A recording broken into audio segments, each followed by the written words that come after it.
ఎక్కిపోతున్నాయి అయిపోతున్నాయి అయిపోతుంది ఫోను.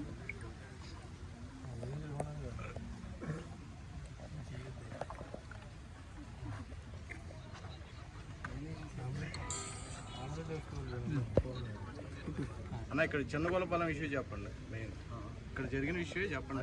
అదే మిగతా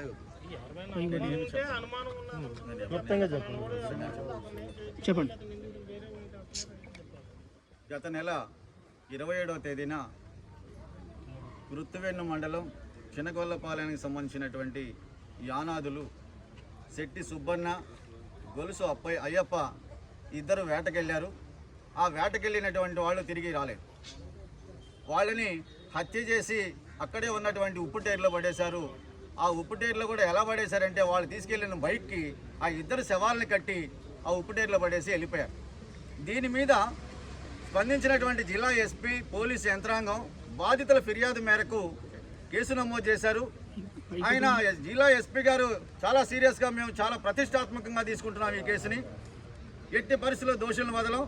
4 టీములను ఏర్పాటు చేశాం. వాళ్ళని వెతికి గాలించి పట్టుకొని వెంటనే వాళ్ళని కోర్టు ముందు ప్రవేశపెట్టి కఠినంగా శిక్షిస్తామని ప్రకటించాడు. ప్రశాంతంగా కూర్చున్నాడు. ఎందుకని యానాదుల ప్రాణాలంటే లెక్కలేకనా ఆ గ్రామంలోనే ఈ యానాది బాధిత కుటుంబాలతో మత్స్యకారులు గొడవలు పడ్డారు. మీరు చేపల వేటకెళ్ళడానికి, పీతల ఆట చేసుకోవడానికి వీల్లేదన్నారు. వీళ్ళు 2 బోట్లు, 1 పడవ కొనుక్కుంటే సహించలేకపోయారు. వీళ్ళు ఆర్థికంగా ఎదగడానికి సహించలేకపోయారు. ఆత్మగౌరవంతో బ్రతకడానికి జీర్ణించుకోలేకపోయారు. అందులో భాగంగానే మత్స్యకారులు చేసిన హత్య ఇది. వాళ్ళు కిరాయి మనుషులను తీసుకొచ్చి చేయించిన హత్య అని పేపర్లు ఘోషించింది, మీడియా ఘోషించింది, బాధితులు ఘోషించారు.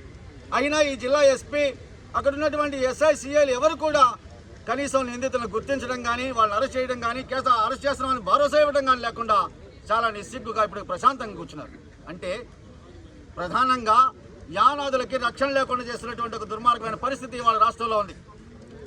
ఇక్కడ మాత్రమే కాదు, తీర ప్రాంతంలో యానాదులు ఎక్కడ చేపలు పట్టినా, పీతలు పట్టినా మీరు సముద్ర తీరానికి రావడానికి వీల్లేదని చెప్పేసి అగ్రకుల పెత్తందారి శక్తులు, మత్స్యకారు పెత్తందారి శక్తులు శాసిస్తూ ఉన్నారు. వాళ్ళ మీద SC/ST అట్రాసిటీస్ కేసు నమోదు చేసి 302 పెట్టారు. SC/ST కేసు నమోదు చేసి వెంటనే అరెస్ట్ చేయమని అడిగితే బాధితులను అడుగుతూ ఉన్నారు.